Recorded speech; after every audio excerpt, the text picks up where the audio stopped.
Hello, BookTube. I've got a little bit of mail to open with you today on an overcast, muggy day, the kind of day that is on again, off again rain. There's no good at looking even at the Matthew Capucci weather app because it's too unpredictable. So you never know how long a stretch you're going to get. It was the same thing yesterday. This is, I believe, the last day like this. It's been pretty much 2.5 days, 3 days in a row of this kind of dodgy weather. Not brutally hot, but not definitely dry, so that it wouldn't make a difference to me one way or another. But I have a little dog who does not like the rain, doesn't like to get caught in the rain, doesn't like to go out in the rain, doesn't even like the threat of rain. So we've had to play our cards carefully, but it has worked fairly well, and at least it's not oppressive, which is nice, because I think oppressive heat is going to visit Boston at least once more before the end of the summer, with the whole of August in front of us after all. Not, and by not oppressive, I mean that my dog and I can sit in comfort here in the living room, with no outside assistance, no fans, no AC, no nothing. You can just, the windows open, and that's it. You can just sit, and it'll be warm, but it won't be uncomfortable for either one of us. That's great. I didn't expect to find that in late July, so I'll take it, definitely. But I thought we'd go through a few packages of mail, and yesterday, was it yesterday? Or the day before yesterday, something like that. The last mail haul that we did on camera. I made a point of emphasizing with the mail, with each item of the mail, the reviewing roulette wheel, the reviewing factors that go along with it, whether you are a book reviewer or a book section editor, and I happen to be both. So whether you either one of those things, not just a question of the general interest of the book. Do you want to order it at your library? Do you want to pre-order it on Amazon? But the horse race attitude of it in terms of getting coverage, which, after all, let's keep in mind, is what every book wants, no matter what its author says. Every book wants to get noticed. No author wants to write a book, go through the ordeal of getting it published, and having it sink without a stone, like a stone, with no notice of all, with no one noticing anything. And that happens to the enormous majority of books.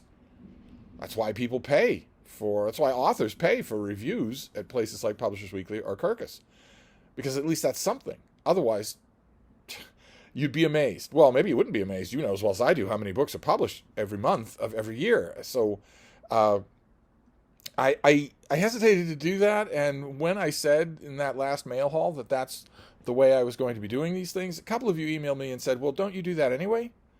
I mean, you offer a critical appraisal of every book you open anyway. I guess I do, but I mostly want to look at them from the viewpoint of just another reader, of all of us being readers together. What would happen if we found this at the bookstore? A couple of you emailed and said that may be your aim, but you don't often do that. You can't really hide the fact that you're assessing these and you're appraising them professionally. But I thought we'd do that explicitly today and see if that makes a difference. See, a lot of you seem to enjoy that. So let's try this first one. We don't have any boxes, so there's probably no Steve Fair in here. Okay, what have we got here? Okay, this looks self-published. But I don't really know. Let's take a look at it and see what it is. This is by Dr. Vince Molinaro, and this is The Leadership Contract, the fine print to becoming an accountable leader. So obviously, right away we know, before we know anything about the book, before we read anything about it, we know that these kinds of leadership motivation, business motivation books never get reviewed. In the general press, they never get reviewed. Unless they have some sort of weird crossover appeal or a major publicity push behind them, they don't get reviewed any more than, you name it, religious memoirs, extremely local biographies or histories, the history of a particular block in a particular town. Those things tend not to get reviewed. So I don't know about this thing. Maybe this was sent to me by Kirkus or Publishers Weekly by mistake. And well, it's not by mistake. I'll review it. Let's see here. Well, so what do we have here? This is obviously well designed. This doesn't look any different than what you would find at a retail bookstore. And this is $18, paperback. This book provides the manual that leaders around the world need to step up and make decisions to lead. This edition has been updated, featuring new insights to help you chart your own path to build strong leadership, accountability at a personal and organizational level. Great leadership doesn't happen by accident. but it is the only differentiator between an organization's success and failure, and it has been entrusted to you. Okay, so we see right away, maybe not from an editor's point of view, but from a reviewer's point of view, that according to the jacket of the book itself, it is not for the general reader. It's for people in some sort of leadership position. In this book, the author, who's a speaker, a strategic advisor, and a global executive, shows you how you can implement strategy while inspiring peak performance, nurturing top talent, managing complexity, creating value, conquering uncertainty, and yes, developing new leaders. Okay, well, that sounds like fairly standard fare for the business motivational world. Great leadership doesn't happen by accident. This is absolutely true on one level and absolutely false on another level. Right? As you all know, since you are either leaders yourself or you have been dealing with leaders of one kind or another your whole life, probably both. Great leadership in one way often is an accident. Often a person will find themselves in a role and not know that they could be a great leader until they are there. And the same thing is very much true in reverse. You may be groomed and groomed and groomed until you're groomed within an inch of your life for a leadership position, and when you get in it, you're terrible at it. You should never have been anywhere near it. So we'll see what this author has to say. I don't have any information on a release date or anything, so probably it is an industry review type thing. I do a lot of those, so but it doesn't matter. Still interesting. You might still want to take a look at it, especially if these kinds of books interest you. I never talk about them on this channel, even though for those industry journals, I review roughly one a day, roughly one of these a day.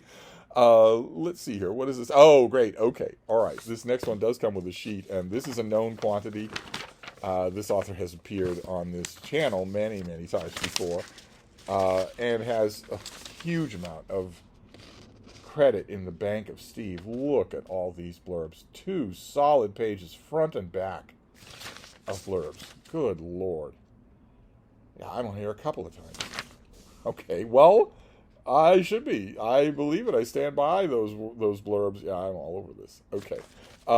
This is the latest book from Tasha Alexander. So this comes out in September. This is a Lady Emily mystery, and this is Death by Misadventure.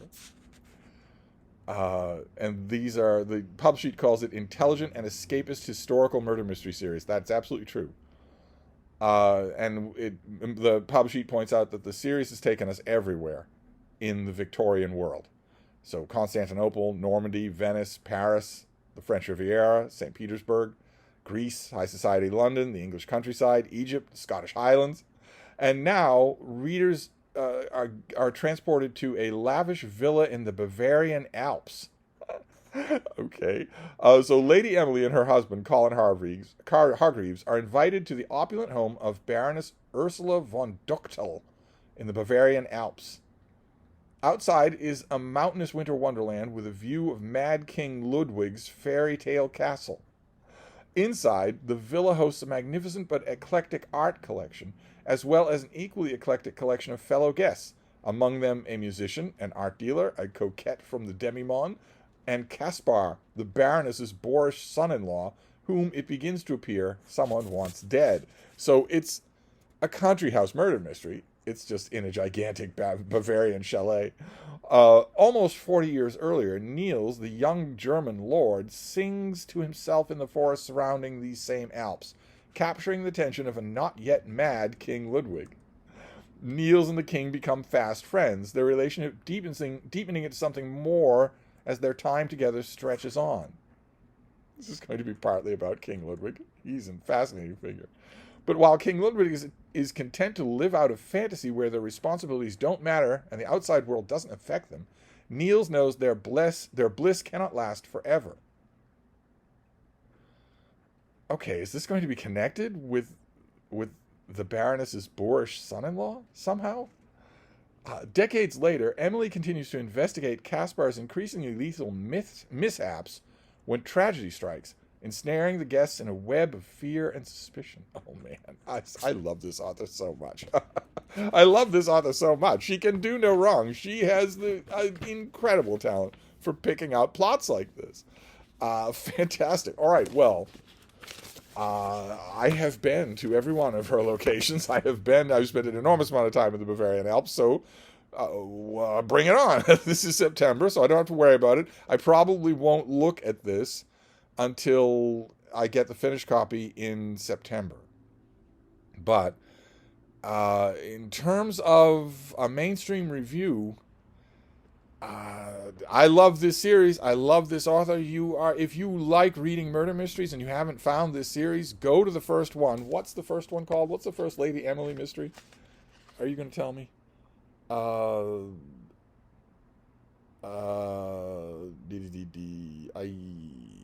don't know. It doesn't. This is listing all of her books, and it's not really. It's not really saying which one is which, and I don't remember the title of the first one. But go all the way to the first one and read that. I think I reviewed In the Shadow of Vesuvius, and I'm pretty sure I reviewed Death in the Floating City. I don't know that I reviewed any of those. Well, no, I must have reviewed a couple of others because I've got more than those blurbs on here. But if you like a murder mystery series and you somehow haven't found this one, you're going to love it. You're absolutely going to love it. Especially, obviously, as you can tell from that description, the atmospherics. The atmospherics here are first rate. They're wonderfully done. I don't think it's a deal breaker if you don't start with the first book. You could probably start with this one. This author does a really good job of that. Not every mystery author does. But although I've lavished it with all those superlatives, this is going to be an incredibly tough pitch to a book section editor. It's the 20th book in a series. It's going to be an incredibly tough pitch. An editor, the first thing an editor is going to think when they read up about it at all is going to be, well, why would I don't want to do book 20 in the series. Nobody's going to read it. Nobody's going to start on it now. You might have better luck pitching it to specialty venues. If there are any, are there dedicated, well, something like, for instance, the Strand magazine still comes out, I think, every month. Ellery Queen Mystery Digest still comes out every month. And I don't know about the Strand, but Ellery Queen magazine, the little digest, has extensive book reviews in the back. But usually that's a column or a gig that's given to a longtime friend of the magazine who has it and jealously guards it. Usually it's not a collection of freelancers. So it would be tough. Not only that, but also the number of people who could competently review this would also be small. Because although you might be able to step in reading this book, Death by Misadventure, you wouldn't want to step in reviewing it there. You would want to give the review to someone who had read and knew the series, so that they can speak to the people who are reading the review, who are longtime fans of the series and are going to want to know, does anything happen in this book, right? Those of you who read books in series will know that when you're asking that question, you don't mean, does the book have a plot? Of course it has a plot. You mean, does anything happen to the givens that run throughout the series? That's what you mean when you ask, does anything happen in the new Marcus Didius Falco mystery or the new Lady Emily mystery? You want to know, does anything happen to her? Or are there any developments in the ongoing story of their life? Not whether or not there's a murder plot. And reading, okay, you might not much care about that because, like I said, Tasha Alexander is pretty good at that. But reviewing, you're absolutely going to have to touch on that. And you're not going to be able to do that unless you've read all the books in the series. So this would be tough. Of course, I speak as a newspaper book section editor for Big Canoe News in northern Georgia. And I might be able to summarize and review this thing. I've read all the books in the Lady Emily series. I might be able to do that. I'm not sure how much I would. I'm not sure how inclined I would be to. Because really, isn't this beyond reviewing? Isn't a series like this beyond reviewing? Of course, the author would like the notice, but the author's not who you write the reviews for. Isn't this largely beyond reviewing? Isn't her audience built in by now? And if that's true, well, then, like Emily Henry, why would you bother to review it? If its audience is built in, if your review makes no difference one way or another, then why would you bother to do it? I don't know. I don't know. This would be tough. Of course, when I'm not being the book section editor for a print newspaper, I am the editor for an online journal, Open Letters Review. And you can review anything you want at Open Letters Review as long as it's new, if you do know the books in this series, or even if you want to give a try to reviewing this book without knowing the books in the series. You're welcome to come along. I will look at it. I will talk to you about it. I will help you with it. But anyway, one way or another, whether if I take off my reviewer and my editor hat, I'm very much looking forward to reading this. Absolutely. And of course, when it comes to being able to smoothly and adroitly weave an 800 word review of a book that's 20th in a series, I can certainly do it. And that review will be really good reading. But that's because I've been doing this since Gutenberg. So it's a tricky thing. I think that this has almost as little chance of getting a mainstream review as this does. Maybe the biggest mainstream review, of course, is the New York Times. And the biggest New York Times section is the Sunday New York Times Book Review. That's the most concentrated, high-profile book section in the world. And they have a mystery columnist. And that mystery columnist might take a bite at this and give it 2 paragraphs with 3 or 4 other books. That'd be cause for celebration in the Tasha Alexander household, I feel absolutely certain. But I don't know how much else. I like the other book review sections in newspapers. I don't know. And then we'll do this last one. It's got some weight to it, so it could be a finished copy. And that's good. Finished copies are good. My only hope now is... Actually, no. I was going to say my only hope is that it's not another copy of To the Success of Our Hopeless Cause, that book about Soviet dissident unions. I got a double of the finished copy of that the other day and offered it to you. And my God, there was a piranha swarm. I thought that I'd practically be having to give it away or include double stuffed Oreos with it. But no, a whole bunch of you were interested in that. So if this were another finished copy of that book, I would have recipients. So I guess it's win-win. Let's take a look and see. Oh, no. Wrong dictator. No. This is a finished copy of Richard Evans' book, Hitler's People. So this comes out in September, I believe. Big, thick thing. Is that right? Oh, no, it comes out in mid-August. Oh, okay. And with this, that's great to have this. Do we have... Yeah, we have some artwork. Huh. How interesting. So there's no inset of artwork. Instead, there are black and white photos of each of these monsters per chapter. Here is Julius Streicher. But you're going to get one monster per chapter. Let's see here. Named as the most anticipated book of 2024 by Foreign Policy. This is a connected series of biographical portraits of key Nazi figures that follows power as it radiated from Hitler to the inner circle and outer circle of the regime's leadership. Through these biographies, one of our greatest historians explores the enduring and unnerving questions. How could human beings carry out such terrible and murderous atrocities? Were they degenerate, deranged, psychopath, or were they ordinary men doing their jobs? How can examining individual personalities help us to reach an understanding of the evil and immorality that sustained the Nazi regime? Okay, well, some of you are aware of this author. I'm sure he wrote a great trilogy about Nazi Germany, must-reading trilogy about Nazi Germany. This will, of course, be must-reading. He is, for once, the pub sheet is not engaging in hyperbole. He is actually one of our greatest living historians. And a fantastic historian of Nazi Germany. So this will be easy. As far as from a editorial or reviewing perspective, this will be easy. Any editor in the world is going to want to do this. It's a new book by Richard Evans that if you have the space and you have the discretion, this is a no-brainer. Of course you're going to do that. It will get reviewed in the Times. It will get reviewed in the Post. It will get reviewed in the Wall Street Journal. I'm hoping that the Wall Street Journal does not make its editor say, what's so bad about ruthless dictatorship? I'm hoping that they don't drop a note in the reviewer's inbox saying, you might want to add that to your review, or we'll have you and your family killed.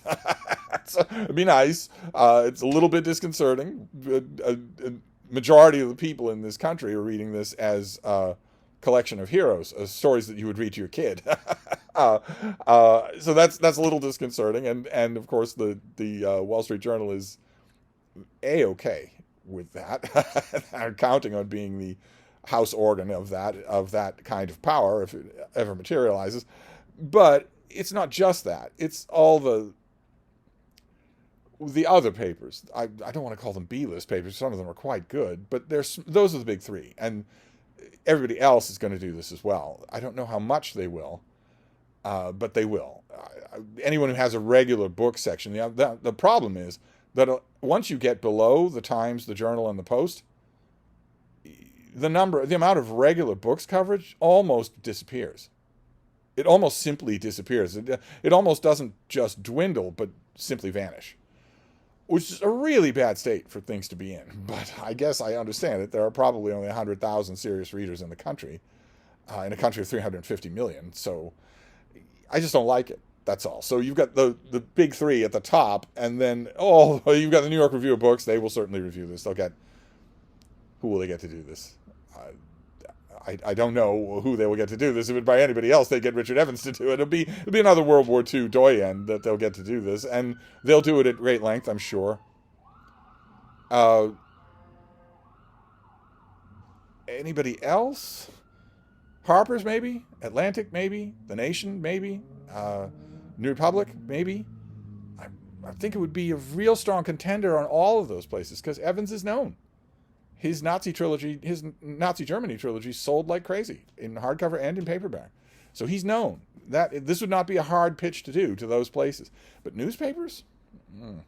No. When it comes to great, widely encompassing new release coverage, you get the big three at the top with millions of subscribers, and then all the way at the other end of the spectrum, you get the smallest book section, the smallest circulation book section in the country. My own. At Big Canoe News in Northern Georgia, where I get 2 full pages of books coverage every month. All the kinds of books. We're not doing just local stuff. We're not doing town home favorites or anything like that. We're doing new releases. But aside from the anomaly of Big Canoe News, this is a fair fodder to get reviewed, and I will certainly write about it. Absolutely, I will certainly write about it, unless I get David Murphy to do it. That would be great. I will certainly offer the finished copy to him. But there you go. That is a mail haul. 3 books, 3 very different kinds of books, and 3 different prospects of review, which, again, every book wants.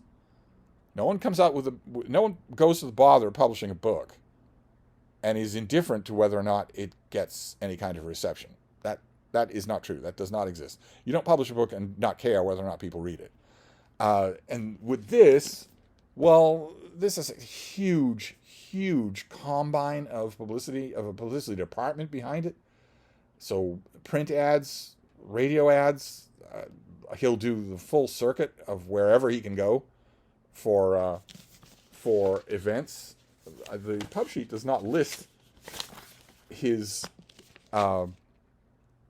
schedule for events, but he must do them. So this is as close as you can get in the nonfiction world to a sure thing. Then we have this. This is terrific. It's terrific stuff. It's a really good historical murder mystery series, but it's been going on for so long that any editor is going to do the exact same calculation that I did. Any editor is going to say what I said, which is that surely its audience is now built in, and they're not going to pay attention to a review. And anyone who's not already its audience, is going to look at the review. In the first sentence of that review, if it's good, if it's got a good editor, that review is going to mention this is 20th in a series. And after that, no one's going to read that review. They're going to think, anyone who hasn't read the books is going to think, 20th. Oh, okay, no, I'm not going to do that, obviously. They're going to assume that 20th in a series means I can't jump on, whether that's true or not. And then we have this thing, the leadership contract, business motivation. Not right 100% sure why I got it, but it is good as an illustration, because no review section editor is going to say yes to it. They just don't do it. Unless it's got a hook somewhere else, unless it's got some other kind, gigantic combine of publicity behind it, which I don't think an indie book will have, or some other kind of hook. But just a general thing, especially one that acknowledges itself, that it is targeted to business leaders, not to the general reader.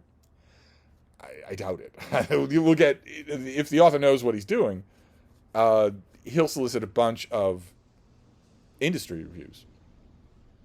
There's Library Journal, there's Publishers Weekly, there's Kirkus Reviews, there's Midwest Review of Books. There's about 5 industry reviews. They get copies early. They review a whole bunch of things. The reviews aren't long. They have absolutely no authorial flair. Almost none. Almost no authorial flair. They're very programmatic. They are designed for schools and libraries to determine their buying. So they're the exact opposite of the kind of showboating that you would get in the New York Review of Books. They can still be enjoyable, provided the writer is good, but they'll be the exact opposite of a review that's full of knowledge and digressions and experience. They're mainly meant to rate the book. But at least they can be bought. Not the conclusions of the review, but the review itself, as we've mentioned on this channel many times. Just getting the notice, good or bad, is half the battle. Most books don't get that. They disappear. They come to market and they disappear without a mention, without a word by anybody. With the trade journals, if you're an indie book author or if you're a mainstream publisher, you can go to them and say, well, let's say you're an indie author, you can go to them and say, well, you have a package, it's on their website where I can get my book reviewed if I pay, and I'm willing to pay. And the trade journals try to stress, and I've stressed it on this channel just in case you're an indie author and you're interested in it, that with that money you are not buying praise. Okay, I just want to make sure that's true because I do a lot of writing for these journals. I want to make sure we all know you're not buying praise, you're buying notice. That's all you are. Now, and that's not nothing. That's a lot. You're buying, for instance, Publishers Weekly, you're paying for them to notice your book. Otherwise, they absolutely would not. So you're paying for them to notice it. Now, if you pay that money and the reviewer doesn't like your book, well, you take your lumps. That's all there is to it. If the review is unfair to your book, okay, that's different. You can complain, as any author can, and as no author should. But if the reviewer is fair to your book and doesn't like it, points out all sorts of legitimate flaws, your first instinct probably is going to be, as an indie author, is going to be, well, I want my money back. And no, that's, if you read the contract that you signed, you'll see, no, you're not paying for praise. You're paying for notice. You're paying so that you run a good, if you believe in your book, then you, according to your lights, you run a good chance of having a Kirkus blurb. And on this thing here, with a Minotaur book, it doesn't so much matter. But look at this page. Can you make that out? Kirkus, Publishers Weekly. Book page, there's another one, Publishers Weekly. Kirkus. Book list, there's another one, another Kirkus. Another Publishers Weekly. Another Kirkus. It's definitely worth the money to do, obviously. So, but it'll never happen in the mainstream. I mean, the New York Review of Books or the New York Times Book Review is never going to publish they're never going to review an indie published business motivation book. That might not be right, that might not be fair, but they have only so much space, only so much people. They are zealously guarding both. So there you go. These books actually do span the spectrum of reviewability and editorial consideration. I don't know how this would be of interest to anybody but me, but you seem to like it. So I'll wrap this up for now. That's enough mail for now, but I'll be back, and I'll see you then. Thank you, BookTube.